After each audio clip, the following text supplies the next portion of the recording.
Hi friends, எல்லோரும் எப்படி இருக்கீங்க? நல்லா இருக்கீங்களா? நம்ம இந்த வீடியோவில் என்ன பார்க்க போகிறோம் பார்த்திங்கன்னா, மாங்காய் ஊறுகாய். நம்ம வில்லேஜில் இருக்கோம். மாங்காய் ஊறுகாய் போடாமல் எப்படி இருக்க முடியும்? ஆனால் நான் ஃபஸ்ட் டைம் இப்போ தான் மாங்காய் ஊறுகாய் போடுறேன். வாங்க எப்படி வருதுன்னு பார்க்கலாம். மாங்காய் ஃபுல்லாக கட் பண்ணிக்கலாம். ஃபுல்லாக கட் பண்ணி நான் 4 மாங்காய் எடுத்திருக்கேன். இது பார்த்திங்கன்னா 1.5 கிலோ மாங்காய் கட் பண்ணி வச்சுட்டு அடுத்தடுத்து என்ன போடலான்னு பார்க்கலாம் வாங்க. பார்த்திங்கன்னா மாங்காய் ஃபுல்லாக கட் பண்ணி வச்சிட்டோம். இது பார்த்திங்கன்னா 1.5 கிலோ மாங்காய் இது. அப்புறம் உப்பு பார்த்திங்கன்னா கல்லுப்பு தான், கல்லுப்பு தூள் பண்ணி எடுத்துக்கிட்டோம். கடுகு வெந்தயத்தை வந்து நான் வறுத்து தான் எடுத்திருக்கேன். ஏன்னா எனக்கு காரம் ரொம்ப இருந்தால் பிடிக்காததால் நான் லைட்டாக வறுத்துக்கிட்டேன். அது பார்த்திங்கன்னா குழம்பு மிளகாத்தூள், தனி மிளகாத்தூள் கொஞ்சம் எடுத்து வச்சுருக்கேன். இது பார்த்திங்கன்னா பெருங்காயத்தூள், அப்புறம் பார்த்திங்கன்னா நல்லெண்ணெய், இதுமாதிரி 2 எடுத்திருக்கேன் நான். வாங்க இப்போ மாங்காயை கொட்டிக்கலாம். இதில் தான் செய்ய போகிறோம், அதால் மாங்காயை ஃபஸ்ட்டு இதில் கொட்டிக்கலாம்.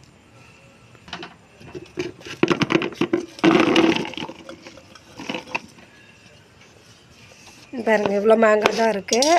மாங்காய் ஃபுல்லாக கொட்டிட்டோம். இப்போ 1 பை 1 போடலாம் வாங்க. இப்போ இதில் பார்த்திங்கன்னா நான் ஃபஸ்ட்டு உப்பு போடுறேன். உப்பு போட்டுக்கலாம். இது நம்ம பார்த்து உப்பு இது வந்து கொஞ்சம் மாங்காய் தான் இருக்குது.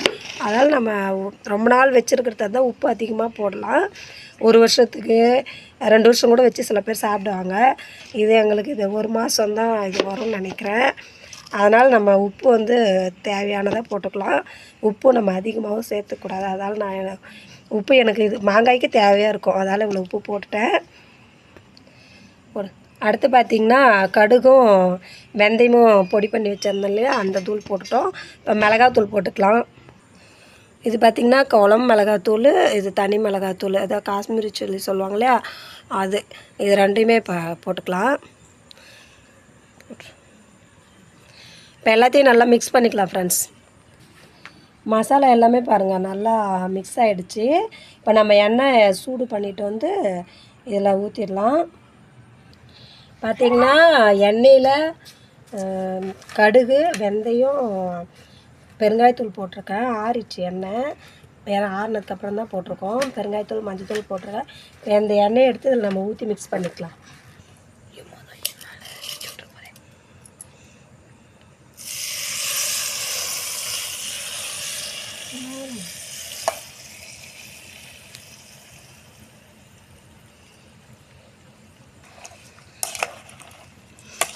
பாருங்க இப்போவே பாதி ஊறுகாய் மாதிரி இருக்குது பார்க்குறதுக்கு. அவ்வளோதான், நல்லா மிக்ஸ் பண்ணி நம்ம இப்போ நைட் டைம் நாங்கள் செய்கிறது இப்போ ஈவினிங் தான் செய்கிறோம். நம்ம நாளைக்கு காலையில் நல்லா வெயில் வந்ததுக்கப்புறம் இந்த டப்பாவிலேருந்து எடுத்து வச்சுருவோம். இப்போ நான் சூடாக எண்ணெய் ஊற்றுறதால சில்வர் பாத்திரத்துக்கு மாற்றிட்டேன். சில்வரில் இது இல்லாதால் டப்பா இருக்குது, அதில் போட்டுற பிளாஸ்டிக் டப்பா. இப்போ நம்ம எடுத்து அதில் கொட்டி ஆறுனதுக்கப்புறம் மூடி வச்சிடலாம் ஃப்ரெண்ட்ஸ். அவ்வளோதான். நான் 2 நாள் கழித்து ஊறுகாய் எப்படி இருக்குன்னு காட்டுறேன்.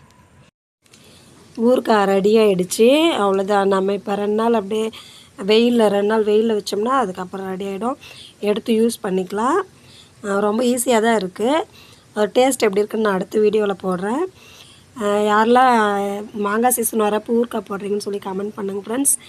என் ஊறுகாய் எப்படி இருந்தது நான் அடுத்த வீடியோவில் போடுறேன் ஃப்ரெண்ட்ஸ். நம்ம வீடியோ பிடிச்சிருந்தா லைக் பண்ணுங்கள், சப்ஸ்கிரைப் பண்ணுங்கள், ஷேர் பண்ணுங்கள், நம்ம சேனலுக்கு சப்போர்ட் பண்ணுங்கள் ஃப்ரெண்ட்ஸ். கமெண்ட் பண்ணுங்கள்.